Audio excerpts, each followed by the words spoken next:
ಆ ಒಂದು 2025ರ CTET ಏನು ನಡೆದಿತ್ತಲ್ಲ, ಒಂದು ಬಾರಿ ಮಾತ್ರ ವರ್ಷಕ್ಕೆ ನಡೆಯುತ್ತಾ ಅನ್ನೋಂಥದ್ದು ಬಹುತೇಕ ಜನರಿಗೆ ಗೊಂದಲ ಇರ್ಬೋದು. ನಿಮ್ಗೆ ಆಲ್ರೆಡಿ ಕೆಲವರಿಗೆ ಗೊತ್ತಿರುತ್ತೆ, ಇನ್ನು ಕೆಲವರಿಗೆ ಗೊತ್ತಿರಲ್ಲ. ಸೊ ಆ ಕಾರಣದಿಂದ ಹೇಳ್ತಾ ಇದ್ದೀನಿ, ವರ್ಷಕ್ಕೆ CTET 2 ಬಾರಿ ನಡೆಯುತ್ತೆ. 2025ರ ಅಂದರೆ ನೋಟಿಫಿಕೇಶನ್ ಆಗಿತ್ತು 2025ರಲ್ಲಿ, ಅದು 2026 ಫೆಬ್ರವರಿ 8ರಂದು ನಡೀತು. ಹೀಗೆ 2023, 2024, 2022 ಈ ಹಿಂದಿನ ವರ್ಷಗಳ CTET ನೋಟಿಫಿಕೇಶನ್ಗಳನ್ನು ನಾವು ನೋಡ್ತಾ ಹೋದ್ವಿ ಅಂತಂದರೆ ವರ್ಷಕ್ಕೆ 2 ಬಾರಿ ನಡೆದಿದೆ. ಮತ್ತು ಈ ಒಂದು ಅಪ್ಲಿಕೇಶನ್ ಹಾಕುವುದಕ್ಕೆ ಅವರು ಅವಕಾಶವನ್ನು ಕೊಟ್ಟಿರ್ತಕ್ಕಂಥದ್ದು ಮಾರ್ಚ್ ಮತ್ತು ಏಪ್ರಿಲ್ ತಿಂಗಳಲ್ಲಿ. ಸೊ ಆ ಕಾರಣದಿಂದಾಗಿ ನಾನು ನಿಮಗೆ ನೀಡ್ತಕ್ಕಂಥ ಭರವಸೆ ಏನು ಅಂತಂದರೆ, ಈ ಒಂದು 2026ರ ಮೊದಲ CTET ನೋಟಿಫಿಕೇಷನ್ನು ಬಹುತೇಕ ಏಪ್ರಿಲ್ ತಿಂಗಳಲ್ಲಿ ಆಗುತ್ತೆ. ಅಂದರೆ 2025ರಲ್ಲಿ ನೋಟಿಫಿಕೇಶನ್ ಆಗಿತ್ತು, 2026ರ ಫೆಬ್ರವರಿ 8ರಂದು ಏನು CTET ಎಕ್ಸಾಮ್ ನಡೆದಿತ್ತಲ್ವ, ಆ ಒಂದು ಎಕ್ಸಾಮ್ನ ರಿಸಲ್ಟು ಇನ್ನೇನು ಕೆಲವೇ ದಿನಗಳಲ್ಲಿ ಬಿಡುಗಡೆ ಆಗ್ತಕ್ಕಂಥದ್ದು. ಆ ಒಂದು CTET ರಿಸಲ್ಟ್ ಬಿಟ್ಟ ತಕ್ಷಣ ಏಪ್ರಿಲ್ ತಿಂಗಳಲ್ಲಿ ಮತ್ತೊಂದು CTETಗೆ ಅರ್ಜಿಯನ್ನು ಆಹ್ವಾನ ಮಾಡ್ತಾರೆ. ಇದು ಖಂಡಿತವಾಗಲೂ ನೋಟಿಫಿಕೇಶನ್ ಆಗೇ ಆಗುತ್ತೆ. ಒಂದು ವೇಳೆ ನಿಮ್ಗೆ ಡೌಟ್ ಇದ್ದರೆ ನಾನು ನಿಮ್ಗೆ ಹೇಳೋಂಥದ್ದಿಷ್ಟೇ, 2022ರ CTET ನೋಟಿಫಿಕೇಶನ್ಗಳನ್ನು ನೋಡಿ, 2023ರ CTET ನೋಟಿಫಿಕೇಶನ್ಗಳನ್ನು ನೋಡಿ, 2024ರ CTET ನೋಟಿಫಿಕೇಶನ್ಗಳನ್ನು ನೋಡಿ. ಆದರೆ 2024ರಲ್ಲಿ 3 ಬಾರಿ ಈ ಒಂದು CTET ಪ್ರೊಸೆಸ್ ನಡೆದಿದ್ದರಿಂದ 2025ರಲ್ಲಿ 1 ಬಾರಿ ನಡೀತೆ. ಮತ್ತು ಅದನ್ನೇನು ಗೊಂದಲ ಮಾಡ್ಕೊಳಕ್ಕೆ ಹೋಗ್ಬೇಡಿ. ಈಗ ಮತ್ತೆ ಸ್ವಲ್ಪ ಅಲ್ಲಿ ಬದಲಾವಣೆ ಆಗಿತ್ತು. ಆದರೆ 2026ರಲ್ಲಿ ಮತ್ತೆ 2 ಬಾರಿ CTET ನಡೆಯುತ್ತೆ. ಒಂದು ಈಗ ಮಾರ್ಚ್ ಏಪ್ರಿಲ್ನಲ್ಲಿ, ಅಂದರೆ ಈಗ ಆಲ್ರೆಡಿ ಮಾರ್ಚ್ ಎಂಡಿಗೆ ಬಂದಿದೆ. ಏಪ್ರಿಲ್ ಮತ್ತು ಮೇ ತಿಂಗಳಲ್ಲಿ ಒಂದು CTET 2026ರ CTET ನೋಟಿಫಿಕೇಶನ್ ಆದರೆ, ಬಹುತೇಕ ಸೆಪ್ಟೆಂಬರ್ ಅಕ್ಟೋಬರ್ನಲ್ಲಿ 2026ರ 2ನೇ ಆವೃತ್ತಿಯ ಒಂದು ನೋಟಿಫಿಕೇಶನ್ ಆಗ್ಬೋದು. ನಾವು ಈಗ 2026ರ ಸೆಪ್ಟೆಂಬರ್ ಅಕ್ಟೋಬರ್ದೇನು ಅವಶ್ಯಕತೆ ಇಲ್ಲ, ನಮಗೆ ಏಪ್ರಿಲ್ ತಿಂಗಳಲ್ಲಿ ಏನು ನೋಟಿಫಿಕೇಶನ್ ಆಗುತ್ತೆ, ಈ ಒಂದು ನೋಟಿಫಿಕೇಶನ್ ಅತ್ಯಂತ ಮಹತ್ವದ್ದಾಗಿರ್ತಕ್ಕಂಥದ್ದು. ಯಾಕೆಂದರೆ ಯಾರೆಲ್ಲ TETಯನ್ನು ಪಾಸ್ ಮಾಡ್ಕೊಂಡಿಲ್ವೋ, ಜೊತೆಗೆ CTETಯನ್ನು ಪಾಸ್ ಮಾಡ್ಕೊಂಡಿಲ್ವೋ, ಅವರು CTET ಮತ್ತು TETಯನ್ನು ಕೆಲವು ಮಾರ್ಕ್ಸ್ಗಳಿಂದ, ಅಂದರೆ 1, 2 ಅಥವಾ 3-4 ಅಂಕಗಳಿಂದ ವಂಚಿತರಾಗಿರ್ತೀರಿ. ಅಂಥವರು CTETಗೆ ತಯಾರಿಯನ್ನು ನಡೆಸಿ TET ಬಗ್ಗೆ ಏನು ಮಾಹಿತಿ ಸಿಗುತ್ತೆ ಸೋಮವಾರ ದಿನ ಖಂಡಿತವಾಗಲೂ ನಿಮಗೆ ಮಾಹಿತಿಯನ್ನು ನೀಡ್ತಕ್ಕಂಥ ಕೆಲಸವನ್ನು ಮಾಡ್ತೀನಿ. ಆದರೆ CTET ಮಾತ್ರ 100%. ನೀವು ಒಂದು ಸಾರಿ ಬೇಕಾದರೆ ಈ ಹಿಂದಿನ ಆವೃತ್ತಿಗಳಲ್ಲಿ ಯಾವ್ಯಾವಾಗೆಲ್ಲ ನೋಟಿಫಿಕೇಶನ್ ಆಗಿತ್ತು, ಯಾವಾಗೆಲ್ಲ ಎಕ್ಸಾಮ್ ಆಗಿತ್ತು ಅನ್ನೋದನ್ನು ನೀವು ನೋಡಿದ್ರಿ ಅಂತಂದರೆ ನಾನು ಹೇಳುವಂಥ ಮಾಹಿತಿ ನಿಮಗೆ ಅರ್ಥ ಆಗುತ್ತೆ. ಜೊತೆಗೆ ನಾನು ಹೇಳ್ತಿರುವಂಥದ್ದು ಕೂಡ ಸತ್ಯ ಅನ್ನುವಂಥದ್ದು ನಿಮಗೆ ಮನವರಿಕೆ ಆಗುತ್ತೆ. ಈಗ ಏನಂತಂದರೆ, ಈ ಹಿಂದಿನ ನೋಟಿಫಿಕೇಶನ್ಗಳನ್ನು ಇಟ್ಕೊಂಡು ಈಗಾಗುತ್ತೆ ಅನ್ನೋದಾದರೆ ನಿಜವಾಗ್ಲೂ, ಯಾಕಂದರೆ CTETದವ್ರದ್ದು ಒಂದು ಪ್ಲ್ಯಾನಿಂಗ್ ಇರುತ್ತೆ. ಆ ಪ್ಲ್ಯಾನಿಂಗ್ ಪ್ರಕಾರ ವರ್ಷಕ್ಕೆ 2 ಬಾರಿ ನೋಟಿಫಿಕೇಶನ್ ಮಾಡ್ತಾ ಹೋಗ್ತಾರೆ. ಒಂದು ವೇಳೆ ಅಂದರೆ ಈಗ ಜೂನು ಜುಲೈ ಆವೃತ್ತಿ ಏನಿದೆ, ಇದು ಎಕ್ಸಾಮ್ ಜೂನ್ ಅಥವಾ ಜುಲೈನಲ್ಲಿ ಎಕ್ಸಾಮ್ ನಡೆಸೋದೇ ಆದರೆ ಅವರು ಏಪ್ರಿಲ್ ಮೇ ತಿಂಗಳಲ್ಲಿ ನೋಟಿಫಿಕೇಶನನ್ನು ಹೊರಡಿಸಬೇಕಾಗತ್ತೆ. ಆ ಕಾರಣದಿಂದಾಗಿ ಎಲ್ಲರಿಗೂ ಕೂಡ ಇನ್ನೊಂದು ಅವಕಾಶ ನಿಮಗೆ ಸಿಗುತ್ತೆ. ನೋಡಿ, TET ಬಗ್ಗೆ ಸೋಮವಾರ ನಿಮಗೆ ಅಪ್ಡೇಟನ್ನು ನೀಡ್ತೀನಿ. ಆದರೆ CTETದಂತೂ ಕನ್ಫರ್ಮ್ ಆಗಿ ಹೇಳ್ತೀನಿ. ನೀವು ಬೇಕಾದರೆ ಬೇರೆ ಕಡೆ ಎಲ್ಲ ಸರ್ಚ್ ಮಾಡಿ, ಅಂದರೆ ಬೇರೆ ಯೂಟ್ಯೂಬ್ ಚಾನಲ್ಗಳನ್ನು ನೋಡ್ಕೊಳ್ರಿ.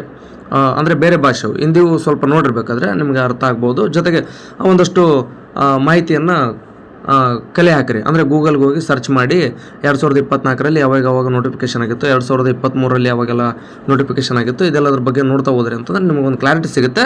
ಅಲ್ಲಿ ನಿಮಗೆ ಕ್ಲಾರಿಟಿ ಸಿಕ್ತು ಅಂದರೆ ನಾನು ಹೇಳ್ತಿರುವಂಥ ಈ ಒಂದು ಮಾಹಿತಿ ಸರಿ ಅಂತ ನಿಮಗೆ ಮನವರಿಕೆ ಆಗುತ್ತೆ. ಆ ಕಾರಣದಿಂದಾಗಿ ಏಪ್ರಿಲ್ ಅಥವಾ ಮೇ ಅಂದರೆ ಏಪ್ರಿಲ್ನಲ್ಲೇ ಬಹುತೇಕ ನೋಟಿಫಿಕೇಶನ್ ಆಗ್ತಕ್ಕಂಥದ್ದು. ನೀವು ಯಾರೆಲ್ಲ TET CTET ಪಾಸ್ ಆಗಿಲ್ವೋ, ಸೇಮ್ ಸಿಲೆಬಸ್ ಇರೋದರಿಂದ, ಈಗ ಆಲ್ರೆಡಿ CTETಯನ್ನು ಬರೆದಂಥ ಅನುಭವ ಇರೋದರಿಂದ ನೀವು ಈ ಒಂದು CTETಗೆ ತಯಾರಿಯನ್ನು ನಡೆಸುವಂಥದ್ದು ಭಾಳ ಉತ್ತಮ. ಅದರ ಜೊತೆಗೆ ಏನಾದರೂ TET ನಡೀತು ಅಂದರೆ ಅದು ನಿಮ್ಮ ಅದೃಷ್ಟ, ಮತ್ತು ನೀವು ಕನ್ನಡದಲ್ಲಿ ಎಕ್ಸಾಮನ್ನು ಬರೆಯೋದಕ್ಕೆ ಅವಕಾಶ ಸಿಗುತ್ತೆ. ಆದರೆ CTETಯಲ್ಲಿ 30 ಪ್ರಶ್ನೆಗಳಂತ ಕನ್ನಡ ಇದ್ದೇ ಇರ್ತವೆ. ಹೆಚ್ಚು ಕಡಿಮೆ ಒಂದು 25 ಮಾರ್ಕ್ಸ್ನ ನೀವೇನಾದರೂ ತೊಗೊಂಡ್ರಿ ಅಂತಂದರೆ, ಅಂದರೆ 30 ಪ್ರಶ್ನೆಗಳಲ್ಲಿ ಒಂದು 25 ಪ್ರಶ್ನೆಗೆ ಸರಿಯಾಗಿ ಉತ್ತರವನ್ನು ನೀಡಿದ್ರಿ ಅಂತಂದರೆ ನಿಮಗೆ ಉಳಿದಿರುವಂಥದ್ದು ಏನಪ್ಪ ಅಂತಂದರೆ ಇನ್ನು 65 ಅಂಕಗಳು ಬೇಕಾಗ್ತವೆ. ಯಾಕಂದರೆ ಅಲ್ಲಿ SC ST OBC ಅವರಿಗೆ 83 ತೊಗೊಂಡ್ರೂ ಪಾಸೇ. ಆದರೆ OBC ಅವರಿಗೆ ನಾನು ಹೇಳುವಂಥದ್ದು ಏನಂತಂದರೆ, ಇಲ್ಲಿ ಸ್ಟೇಟ್ ಗೌರ್ಮೆಂಟ್ನಲ್ಲಿ ಅಥವಾ 90+ ಸ್ಕೋರನ್ನು ನೀವು ಮಾಡಬೇಕಾಗುತ್ತೆ. ಆ ಕಾರಣದಿಂದಾಗಿ ಟಾರ್ಗೆಟ್ ನಿಮ್ಮದು 90 ಇರಲಿ. ಆ ಕಾರಣಕ್ಕೋಸ್ಕರ ನೀವು ಇಲ್ಲಿ ಕನ್ನಡದಲ್ಲೇ 25 ಅಂಕಗಳನ್ನು ತೊಗೊಂಡ್ರೆ ಅಂದರೆ ಇನ್ನೊಂದು 65 ಅಂಕಗಳಿರ್ತವೆ. ನಿಮ್ಮ ಸೋಷಿಯಲ್ ಸೈನ್ಸ್ ಇರುತ್ತೆ ಅಥವಾ ನಿಮ್ಮ ಸೈನ್ಸ್ ಮ್ಯಾಥ್ಸೇ ಇರುತ್ತೆ. ಜೊತೆಗೆ ಇಂಗ್ಲೀಷ್ ಅಂತೂ ನೀವು ಕಾಮನ್ ಆಗಿ ಓದಿರ್ತೀರಿ ಆಲ್ರೆಡಿ TETಗೆ ಮತ್ತು CTETಗೆ. ಇಂಗ್ಲೀಷ್ನಲ್ಲಿ ಒಂದು 15-20 ಮಾರ್ಕ್ಸ್ವರೆಗೂ ತೊಗೊಂಡ್ರೆ ಅಂದರೆ ನೋಡಿ, ಒಂದು 20 ಏನಾದರೂ ಇಂಗ್ಲೀಷ್ನಲ್ಲಿ ನೀವು ತೊಗೊಂಡ್ರೆ 65ರಿಂದ 20 ಮೈನಸ್ ಮಾಡಿದ್ರೆ ಹೆಚ್ಚು ಕಡಿಮೆ ಒಂದು 45, ಅಂದರೆ ಸೈಕಾಲಜಿ ಮತ್ತು ನಿಮ್ಮ ಸಬ್ಜೆಕ್ಟ್ ಸೇರ್ಕೊಂಡು ಒಂದು 45 ಮಾರ್ಕ್ಸ್ ತೊಗೊಂಡ್ರೂ ಕೂಡ ನೀವು CTETಯನ್ನು ಕ್ಲಿಯರ್ ಮಾಡ್ಕೋಬೋದಾಗಿರುತ್ತೆ. ಸೊ ಶಿಕ್ಷಕರ ನೇಮಕಾತಿಯಲ್ಲಿ ನೀವು ಕೂಡ ಒಬ್ಬ ಭಾಗಿದಾರಿ ಆಗಬೇಕು ಅನ್ನೋದಾದರೆ, ಅಂದರೆ ಒಬ್ಬ ಭಾಗಿದಾರ ಆಗಬೇಕು, ನಾನು ಕೂಡ ಶಿಕ್ಷಕರ ನೇಮಕಾತಿಗೆ ಅರ್ಜಿಯನ್ನು ಕರೆದಾಗ ಅಪ್ಲಿಕೇಶನ್ನ ಹಾಕಿ ಎಕ್ಸಾಮನ್ನು ಬರೆದು ಜಾಬ್ ಮಾಡಬೇಕನ್ನುವಂಥ ಕನಸಿದ್ರೆ CTETಯನ್ನು ಪಾಸ್ ಮಾಡ್ಕೊಳ್ಳುವಂಥದ್ದು ಅನಿವಾರ್ಯ ಆಗುತ್ತೆ. ಅಂದರೆ TET ಕೂಡ ಪಾಸ್ ಆಗ್ಬೋದು, ಬಟ್ TET ಬಗ್ಗೆ ಇನ್ನೂ ಕನ್ಫರ್ಮ್ ಇಲ್ಲದೆ ಇರೋದ್ರಿಂದ CTET ಒಂದು ಅವಕಾಶ ಸಿಗುತ್ತೆ. CTETಯನ್ನು ಪಾಸ್ ಮಾಡಿಕೊಂಡ್ರೆ ನೀವು PST ಮತ್ತು GPT ನಮ್ಮ ಕರ್ನಾಟಕ ರಾಜ್ಯದಲ್ಲಿ ನಡೆಯುವಂಥ ಎಕ್ಸಾಮ್ಗೆ ನೀವು ಕೂಡ ಎಲಿಜಿಬಲ್ ಇರ್ತೀರಿ. ಆ ಕಾರಣಕ್ಕೋಸ್ಕರ ಒಂದು ಒಳ್ಳೆ ಪ್ಲ್ಯಾನಿಂಗ್ ಮಾಡಿಕೊಡ್ರಿ. ಕನ್ನಡದಲ್ಲಿ ಎಷ್ಟು ಸ್ಕೋರನ್ನು ಮಾಡಬೇಕು, ಇಂಗ್ಲೀಷ್ನಲ್ಲಿ ಎಷ್ಟು, ಮತ್ತು ಸೈಕಾಲಜಿಯಲ್ಲಿ ಎಷ್ಟು, ಮತ್ತು ನಿಮ್ಮ ಆಪ್ಷನಲ್ ಸಬ್ಜೆಕ್ಟ್ನಲ್ಲಿ ಎಷ್ಟು ಅನ್ನೋಂಥ ಒಂದು ಟಾರ್ಗೆಟನ್ನು ಹಾಕೊಡ್ರಿ. ಅಂದರೆ 90+ ಸ್ಕೋರ್ ಆಗಬೇಕದು. ಆ ರೀತಿ ಟಾರ್ಗೆಟನ್ನು ಹಾಕ್ಕೊಂಡು ನೀವು ಓದ್ತಾ ಹೋದ್ರಿ ಅಂತಂತಂದರೆ ಅನುಕೂಲ ಆಗ್ತಕ್ಕಂಥದ್ದು. 100ಕ್ಕೆ 100ರಷ್ಟು ಏಪ್ರಿಲ್ ತಿಂಗಳಲ್ಲಿ ಅಚಾನಕ್ ಮಿಸ್ ಆದರೆ ಮೇ ಮೊದಲ ವಾರದಲ್ಲಿ ನೋಟಿಫಿಕೇಷನ್ ಮಾತ್ರ ಆಗೇ ಆಗುತ್ತೆ. ಆ ಕಾರಣದಿಂದಾಗಿ ಯಾವುದೇ ಕಾರಣಕ್ಕೂ ಬೇಜವಾಬ್ದಾರಿತನ ಬೇಡ. ಯಾಕಂದರೆ TET ನೀವು ಎಲಿಜಿಬಲ್ ಆಗಿಲ್ಲ ಅಂದರೆ ಶಿಕ್ಷಕರ ನೇಮಕಾತಿಯಲ್ಲಿ ನೀವು ಆಗೋದಕ್ಕೆ ಆಗಲ್ಲ. ಆ ಕಾರಣದಿಂದಾಗಿ ಒಂದು ಅವಕಾಶ ಸಿಗುತ್ತೆ.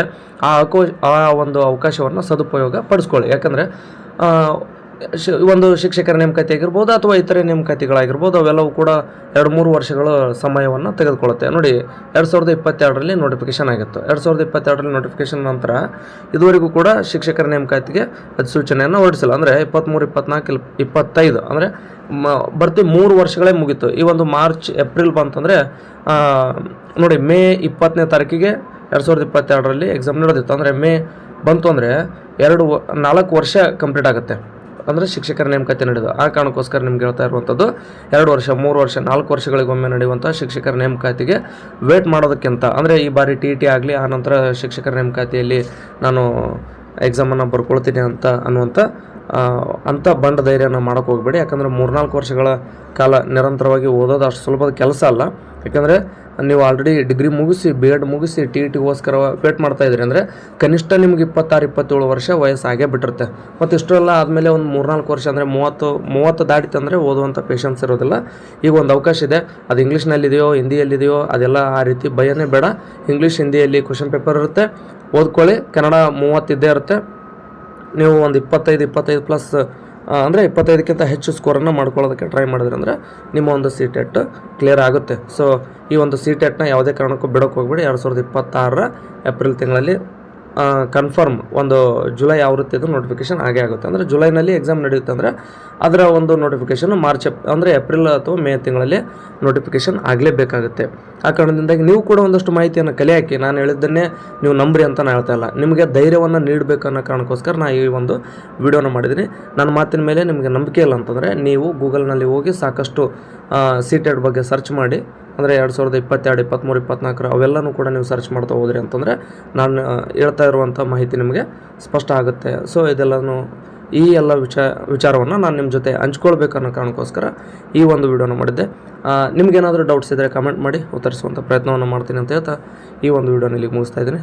ವಿಡಿಯೋ ನೋಡಿದ್ದಕ್ಕಾಗಿ ತಮ್ಮೆಲ್ಲರಿಗೂ ಧನ್ಯವಾದಗಳು.